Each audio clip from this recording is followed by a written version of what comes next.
Oleh tunakan mong hianin Google Chrome RRB IBPS kan type nga RRB IBPS kan klik dona ni.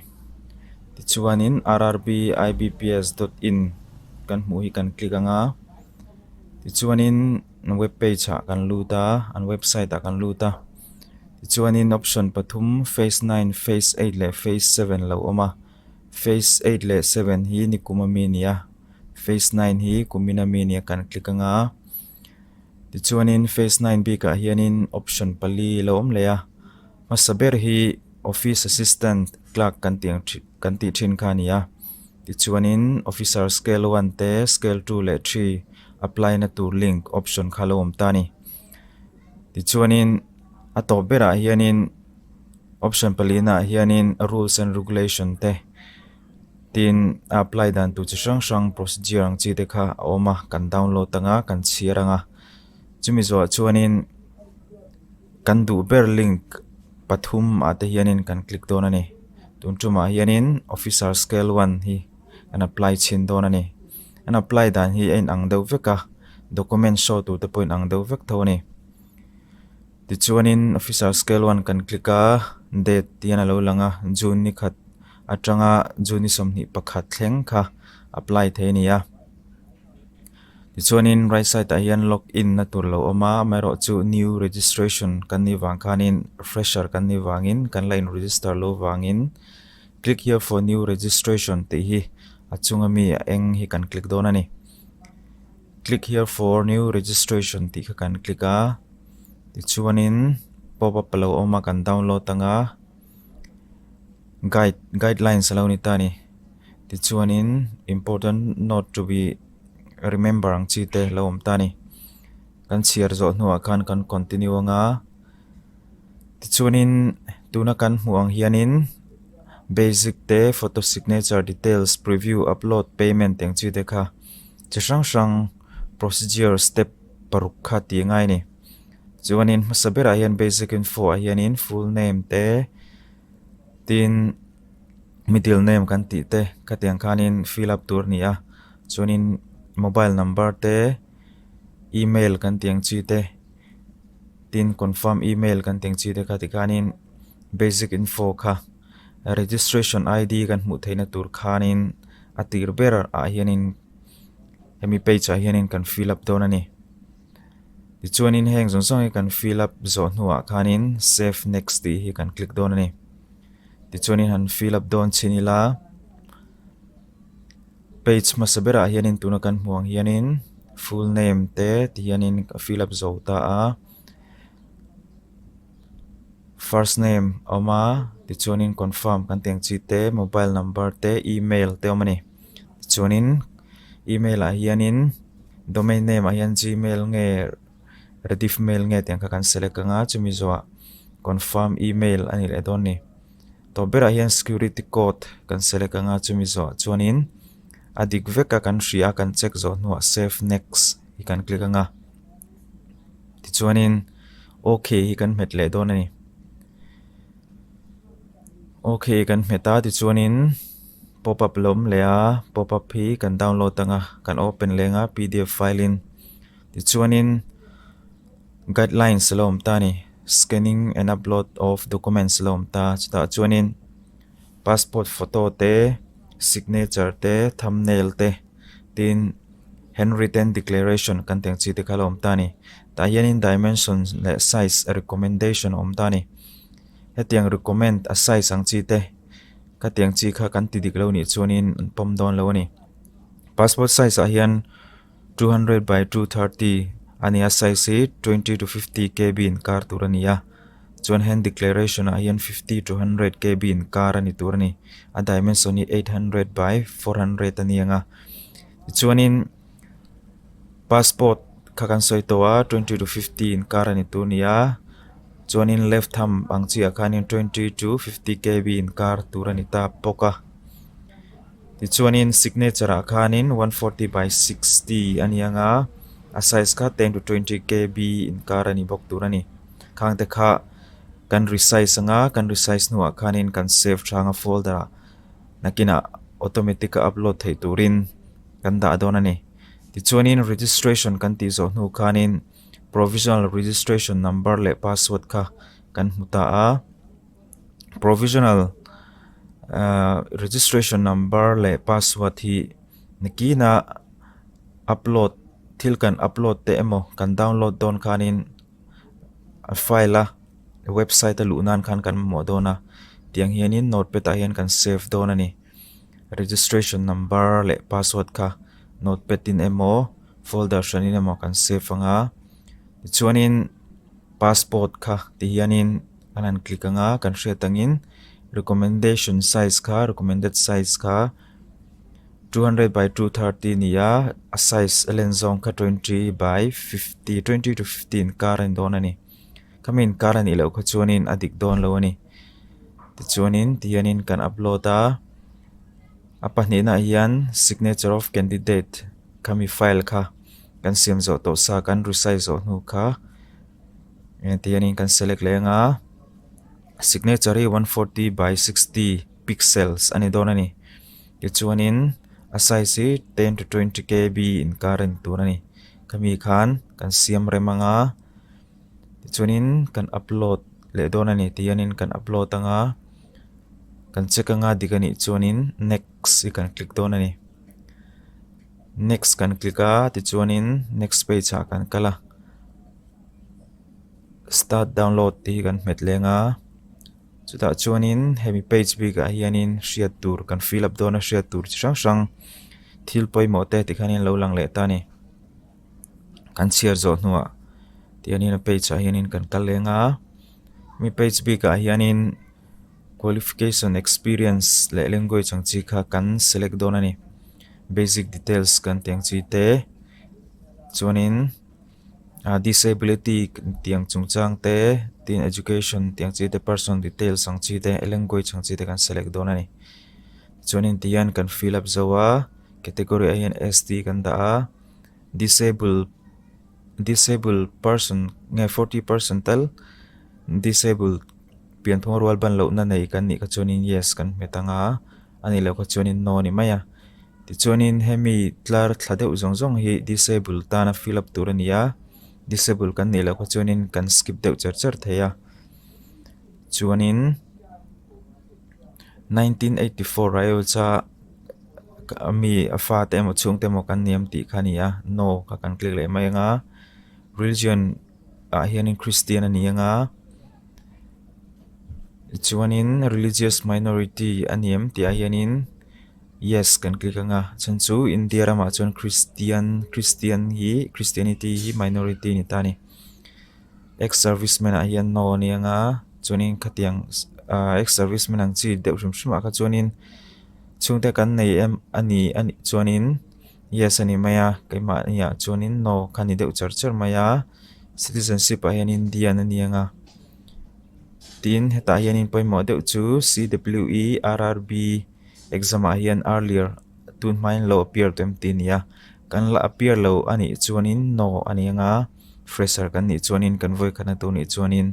kan lo appear to ni kum lama te kum masalama te hemi RRB IBPS exam a hian kan lo appear to ni chuanin yes kan metanga kan select anga ti chuanin how many attempts ti a hianin kan attempt zat ka voi khatema voi ni emo kan select anga dinan voi thum lo ni se a hnuai a hian select tur om tani khanga khanin control kan metanga control key kan metanga ti chuanin kan appear nang chi kan select don ni kami kan select zo nuwa khanin state kan apply na kami Mizoram ani anga center Aizawl teng chi te kan da anga chuan personal details a hian date of birth kan teng chi te nu le pa hming te address te lom ta pin code te khaka chu keimani omna zurzel kan fill up anga chuanin permanent address le temporary khain angani chuanin hemi box a hianin kan tik anga same as address for correspondence a hianin ti chuanin nanglo ni ka chuanin kan fill up lenga the joining application fee hi za somsari le panga ST tan khana ni a chumi zo chuan validate your details ti kan click anga kan validate anga diklo lai omani chuanin error omanga ti chuan dikani ka chuanin save and next kan click dawn ani save and next hi kan click a ti chuanin next page a hianin tuna page a hian kan luta chuta chuanin educational education qualification ang chi khalom tani takhanin graduation equivalent degree kan nei nang chi te kan pass out hunte tin percentage le class distinction nge katiang class kha division ang chi kha select tur oma chuanin experience work experience tiang chi te other details a hianin language no nang chi te om tani kango kha kan select donani chuanin kan fill up zova ti chuanin chen kan soyang kanin kan college te kan pass out hunte kan division te ti khanin post graduation degree te post graduation ang chi kan nei ni chuanin kan ziak bokanga tin professional qualification kan nei ni pon khatiang kha others aten kan ziak donani tin working knowledge a hianin local language hi Mizoram a chuan Mizo ni maya ka kha class 8 level kha kan thiam ni chuanin yes kan danga chuanin do you have computer knowledge a hianin computer certificate ang chi te DCA kan ti te CCA triple C kan tiang chi te kan nei ni chuanin yes kan tianga kan nei lo ni ka chuanin no khani maya chuanin work experience a hianin work experience kan nei ni chuanin kan fill up anga kan nei lo ni ka chuanin da all khani maya zia nge nge kha tu lem lawa tin kan nei ni chuanin name of employee te employer te designation le the years of experience ang chi kha kan zia kanga chumi kan fill up zo nuwa chuanin PET training PET exam oma chu pre-exam training exam ang khani tani exam ma lo test lo ang chi kha khatiang chi kan attend du ni chuanin PET exam khanin PET exam training kan yes anga kan du lo ni ka chuan no ani mai don ani ti chuanin court case mo criminal case mo kan nei le nei lo te kha tikhanin yes or no lom le a kan nei lo ka chuan no ni maya language no na hianin compulsory chu Mizo khani Mizo khachir nge nga chan chu Mizoram matana kan apply wang khani ta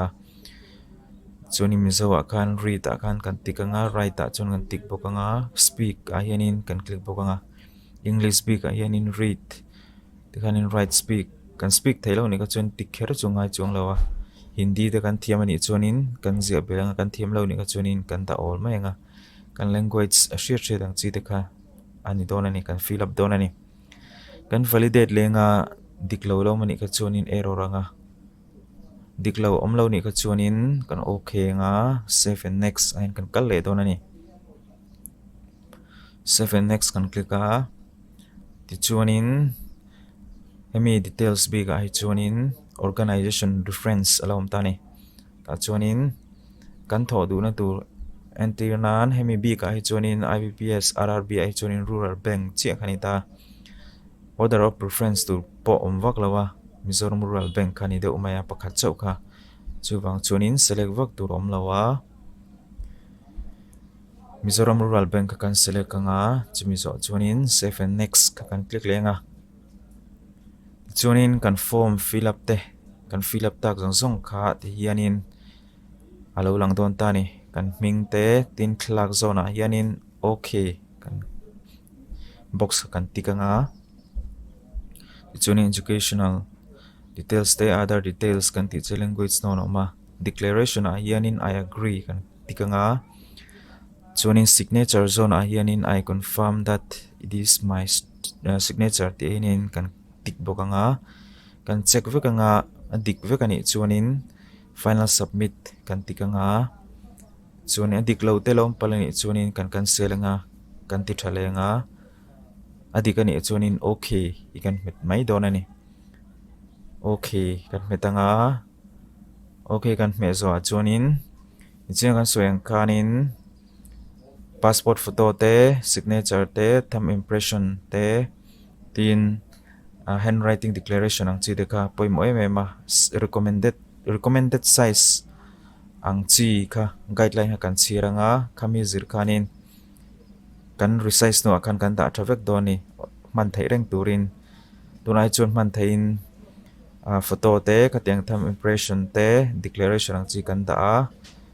Tham impression hi kan en nga tham impression hi kan select nga recommended size ka 240 by 240 ania a size ka 20 by 50 kb in kar turania tunami 28.7 vel ania chuanin kan select nga chumi zo chuanin hei tuna kan hmuh angin alo lang ta kan preview du ni chuanin preview pawh hi kan hmetanga chuanin preview a hianin ten lo lang dawn ani chuanin hen declaration pawh hi kan en lenga declaration chu kan hrianga chuanin hen declaration a hianin 800 by 400 pixel turania size hi 50 by 100 kb in kar turani chuanin kan select nga hen declaration big kha kan select nga kan select zo hnuah chuanin ti hianin alo lang ta okay nga adik le dilo kan check du chuanin kan preview nga adik chuanin tian okay kan ti lenga chuanin hnoi bera hian security code alo ama security code hi uluk takin kan type anga kan chulu tanga security code kan type zo hnuah chuanin save and next sign kan lut anga chuanin adik vek ani chuanin yes okay kan hmetanga okay hi kan hmetanga kan hme zo hnuah chuanin next page kan luta payment option kan luta ni atop ber ani ta payment hi payment option hian kan lutanga SD tan kan za sumsari le panga nia security code enter tulom le security code hi kan enter lenga submit kan hmeton ani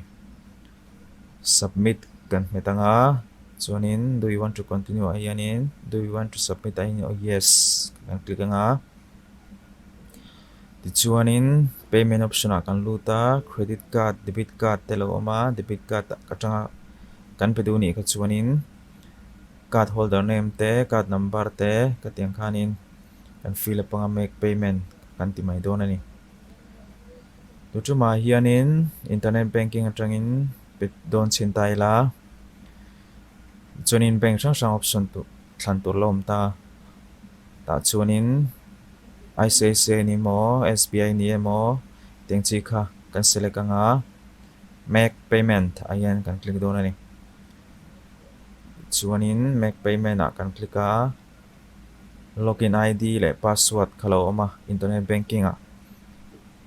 login ID le password kha kan fill up zo hnuah kan login anga ti chuanin payment details oma za sumsari le pariat za sumsari le pangani mai ro chu cheng thum vel kha internet charge omani internet banking charge kha chuanin one time password kha internet banking registration kan tina number ka mobile number a kan lo thlenga one time password kan chulu tanga kan chullo zo hnuah chuanin confirm hi kan hmetanga chuanin your payment was successful fee kha kan pe tina ni chu chuanin kan feedback na hi engmon ti har sat na te lo oma complain ngai ka chuanin kami pal khapi palain venan kan save anga kan print anga emo kan save anga PDF file in chuanin kan application kha nakina submit te lo ngai dona exam don na kami tan khanin print out kan ti du ni chuanin hemi link ka hianin emo atira IBPS RRB kan ti na hemi atira kan lu na hianin kan lut thale don ani ti chuanin tunchuma hianin click here for new registration ni to lawin login kan login ve thung to don ni chen chu registration number le password kan nei to wangin kami kanin registration na le password number mang khanin kami website ta khanin lu kan tum don ani ID le password kan chulu ta ti chuanin security code alo oma security code kan chu lu hnuah chuanin a hnuai submit a hianin kan click anga kan submit anga ti chuanin tuna kan hmuh hianin kan application form khalom ta ni kan application form kha PDF emo document ang chi te pon word ang chi te pon kana print out the ya ti chuanin tiang hianin thumbnail te and declaration te teng chi passport ang chi te khalo lang ta chuanin kan du zok zok kha pdf emo document word ang khanin kan print out the ya tuma hianin pdf in kan save to nga chuanin pdf file in kan save a computer a kan load lenga kan save na kanin kami folder a kanin kanan enanga chuanin tianin save khalo lang tani kanan open anga ti chuanin tianin hei hi nakina exam dona kan submit tu le kan ken tur kha ani dona ni ti chuanin awesome takin online atangin tikhan manin kan in huna tangin RRB IBPS MRB bank ani chu kumsang ni le som ni application ka online atangin registration kan ti thei dona ni